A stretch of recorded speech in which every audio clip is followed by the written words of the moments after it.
Rachel Wu dreamed in muted colors the night before Maplewood Elementary's centennial celebration. She saw rows of children waving miniature blue and silver flags, a brass band gleaming in noon light, a bright stainless steel cylinder lowered into the earth. In the dream, her mouth opened to recite the dedication speech the principal had delegated to her, but nothing came out, only a thin ribbon of chalk dust. When she woke, the image of that silenced ribbon clung to her chest like glue. At 7:10, she arrived at school, still rehearsing the words she had memorized. The playground was already a construction zone. Maintenance cones guarded a waist-high pit where the time capsule would soon rest. Fourth graders stood behind a rope line, chattering about the toys, letters, and USB drives they would donate to students 40 years in the future. "Morning, Ms. Wu," called Mr. Lionel Baines, Maplewood's longtime janitor, as he maneuvered a dolly stacked with folding chairs.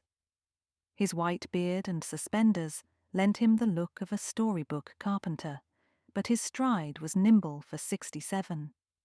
"Speech ready." "I keep tripping over the word sesquicentennial." "Thank goodness it's only the centennial," she said, forcing a smile. He angled the dolly so it wouldn't roll and rested both hands atop the chairs. "Remember what I told you about nerves. Their energy looking for a job. Give them a good job, like making you stand taller." Rachel mimicked a stretch, feeling her spine lengthen. "You should teach mindfulness, Mr. B." "I teach it with a mop," he replied, winked, and trundled off toward the cafeteria. The school's new principal, Dr. Litchfield, strode by clutching a clipboard. "Woo, microphone check at 8:30, and keep your students from crowding the pit. Liability, liability, liability." She gathered her class on the painted hopscotch lines, practicing the ritual. Step forward, place item in capsule, read sentence about future hopes, step back. Jesse Mendoza dropped his hologram baseball card and dabbed theatrically for comic effect. Maya Dixon rehearsed her sentence about curing cancer until it sounded like verse. Rachel felt her throat unclench. Maybe she could do this ceremony after all. By 9:15, parents swarmed the blacktop, cell phones held aloft like sunflowers. The school band played Ragged Sousa. Dr. Litchfield took the podium, flaunting his baritone. 100 years ago, Maplewood was a one-room schoolhouse. Today we open a message to the year 2063. Applause scattered. Cameras flashed. The copper-roofed capsule stood on a planked platform beside the pit. Mr. Baines manned 2 ratchet straps, buckling and unbuckling the polished lid for each class. When Rachel's 4th graders approached, he tipped his cap. "Showtime, Miss Wu." Her feet trembled climbing the steps. She visualized nerves hammering nails into the floorboards, giving them a job just like he'd said.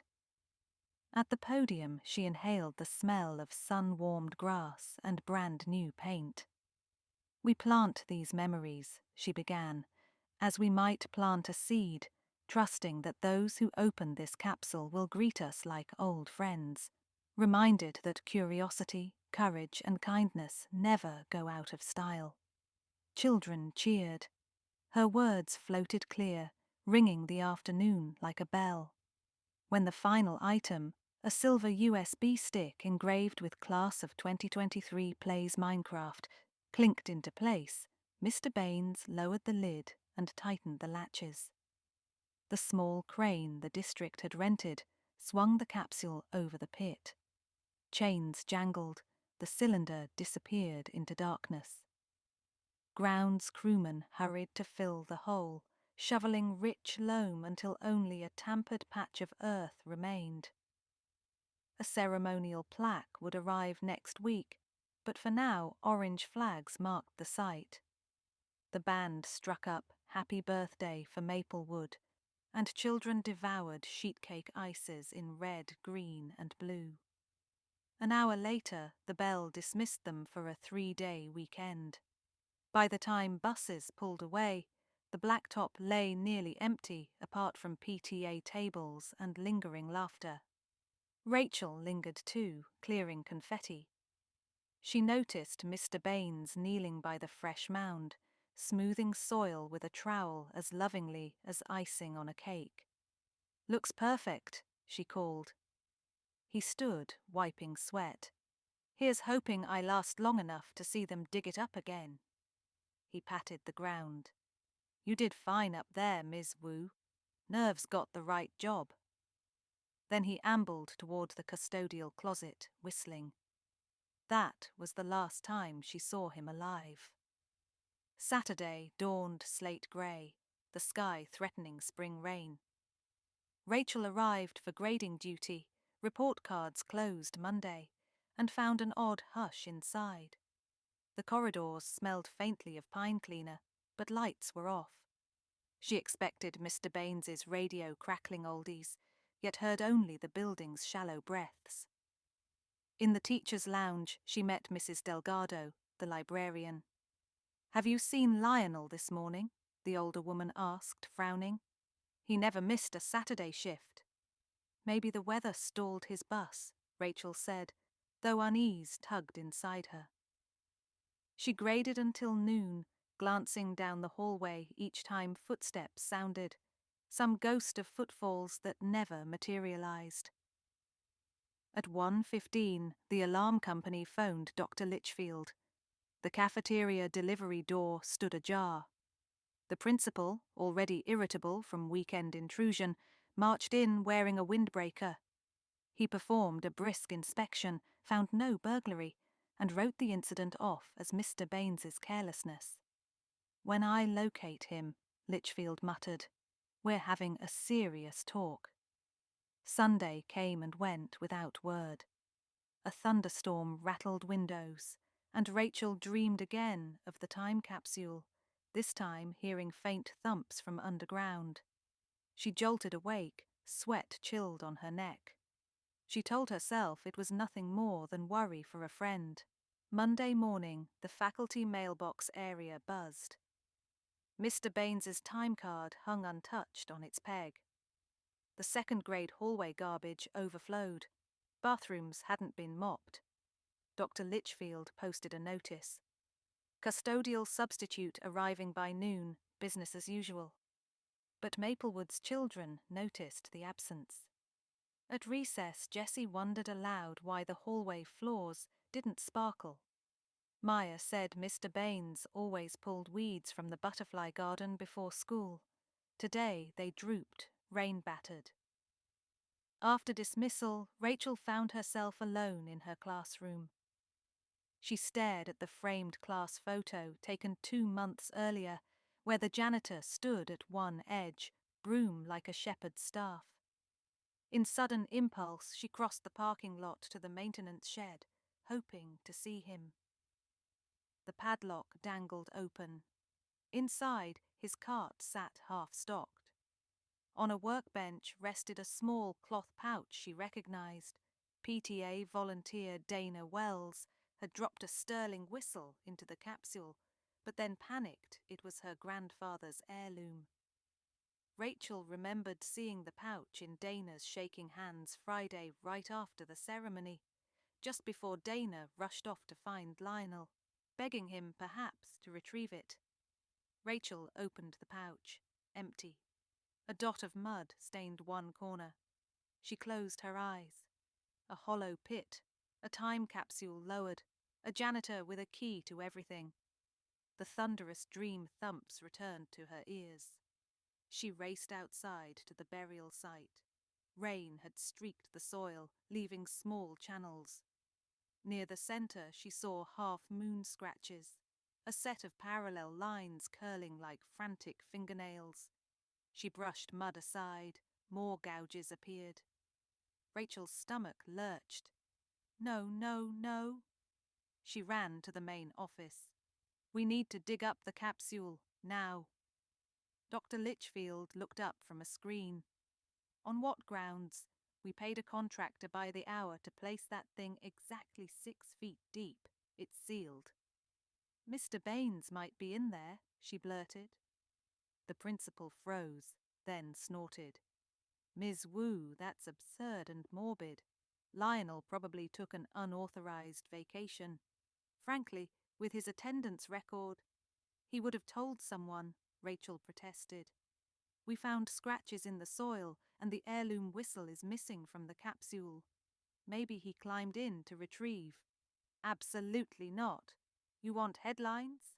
Teacher digs up school property on a hunch? The district would roast us. If Lionel's missing 72 hours, we file a report. Until then, stay in your lane. Rachel felt heat crawl up her neck. She'd obeyed authority all her life, but the vision of claw marks wouldn't leave her. Courage, she heard Lionel's voice whisper. Give it a job. She turned without another word. Inside the staff room, she located PE coach Andrea Morris and groundskeeper Hugo Alvarez on break. Both adored Lionel. After hearing Rachel's account, Hugo slammed his coffee down. I'll get my shovel. Night fell early beneath slate clouds. Most staff had gone when the three conspirators met by the orange flags, headlamps strapped on. Rachel's legs shook, but she set herself to digging. 6 inches, 8, 12, the earth heavy with April rain. At 2 feet they hit plywood, the temporary brace the contractor had laid across the pit Friday morning while waiting for the crane. Beneath that, more soil. They traded shovels for the portable auger Hugo fetched, peeling dirt in greasy curls. A sour smell of anaerobic earth wafted upward. 4 feet down, Rachel's spade struck metal, hollow, resonant. Her breath snagged. They widened the cavity until a foot-wide hemisphere emerged, polished stainless steel streaked with mud. The capsule's domed top. Hugo found the recessed handle, wiped it clean, and twisted. It wouldn't budge. He yanked harder. A suction pop released stale air tinged with something organic. Andrea angled her headlamp. Oh, God. Mr. Lionel Baines lay curled on top of the capsule, not inside it. The crane operator, hurried Friday, must have swung the cylinder into the hole, set it atop temporary braces, and climbed out, forgetting the old man still tidying seams. When workers arrived with shovels, they pictured him gone and shoveled anyway, burying him alive on the lid itself, 2 tons of soil sealing him under. His fingertips were raw, nails split where he'd scratched furrows trying to reach the surface. The heirloom whistle still dangled round his neck. His other hand clutched the velvet pouch like a talisman. Rachel's knees buckled. Andrea caught her. They phoned 911, police, EMS, and finally Dr. Litchfield converged, lights strobing the playground surreal red and blue. Paramedics confirmed what was clear. Lionel had suffocated sometime late Friday. His watch had stopped at 5:42 p.m. Grief rippled through Maplewood like shockwaves from a bell. Children left crayon letters at the foot of the temporary cross the PTA planted. Teachers cried behind classroom doors. Newspaper vans lined the curb, hunting for culpability. District officials arrived with clipboards and circled wagons of legal counsel. The crane contractor blamed scheduling miscommunication. Grounds crew insisted Baines was responsible for checking all personnel clear.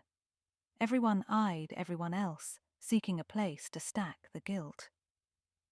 Rachel, drained yet restless, sat in the library after school reading Lionel's maintenance logs, hoping to feel near him. Mrs. Delgado placed a shaky hand on her shoulder. He wrote you a note, the librarian whispered. She produced a folded square torn from a yellow legal pad found in Lionel's coverall pocket. "Ms. Wu, you'll speak fine today. Remember, nerves need work. Proud of you." Ink smudged where soil had dampened the paper. Rachel's tears blurred the letters completely. That evening, District PR drafted a statement. Maplewood Elementary will hold a brief remembrance before returning to regularly scheduled instruction. Dr. Litchfield asked Rachel to read the remarks. She had performed well Friday, after all. She considered refusing. His opportunism sickened her. But the thought of Lionel's note steadied her. She would stand up, but she would not mouth a sanitized script. Wednesday afternoon, the gym overflowed with students, parents, reporters, union reps, even the mayor. A photograph of Lionel atop a table displayed his easy grin. Beside it sat the time capsule, mud-stained, now evidence but also monument. Rachel walked to the microphone. A hush fell, rippling to the rafters. Dr. Litchfield prepared words. She began, voice level. "I have different ones. I may lose my job for this, but silence buried a good man once already." She paused, letting that settle. "We lost Mr. Lionel Baines because every one of us was in too much of a hurry, because schedules and showpieces mattered more than seeing each other. Lionel saw us. He learned the names of our children. He taped love notes he found on hall floors and returned them to the right desks. He closed umbrellas for first graders who left them open to dry. He told me nerves need a job, so today I give mine the job of telling the truth. He died retrieving a whistle that meant the world to a parent. He did it after hours, unpaid, because that's who he was. When we bury something in the ground, we have to be absolutely certain no living soul is still down there, whether in a pit or in the loneliness we sometimes mistake for invisibility. I call on the district to fund a proper memorial garden at the burial site, with benches, butterflies, and a plaque that names the cost of haste. I call on all of us to slow down, look around, and notice who's missing before we move on." Murmurs of assent grew into applause, then into a standing ovation. Cameras flashed, but Rachel saw only the note in her pocket, a compass needle quivering toward courage. Dr. Litchfield approached, face tight, yet he extended a hand.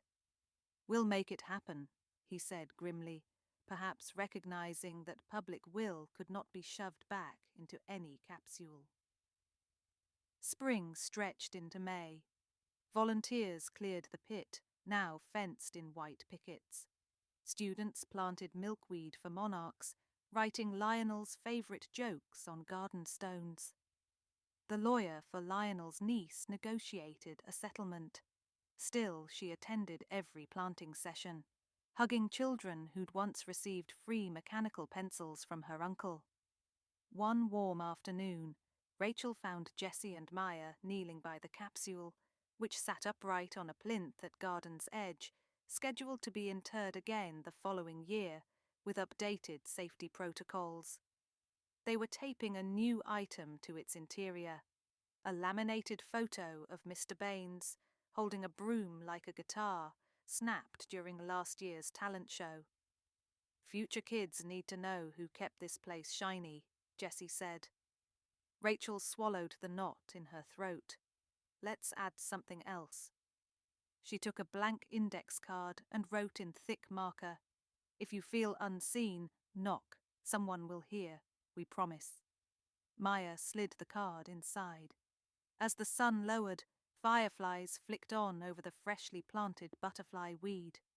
A breeze rattled the flags circling the garden, sounding uncannily like a whistle's distant trill. Rachel imagined Lionel walking the paths, nodding approval at the empathy taking root. On Monday, she returned to her classroom to find a new custodial cart parked in the hallway. Beside it stood a shy man named Glenn, first day on the job, Rachel introduced herself, shook his hand, and asked if he'd eaten breakfast. Surprised, he said he hadn't had time. "Wait here," she smiled, heading for the staff fridge. Maplewood looks after its people. Her nerves felt calm, gainfully employed. In the quiet echo of the hall, she heard Lionel's motto settle into the heartwood of the building. "Give your courage a job, and it will build you a door where a wall used to be."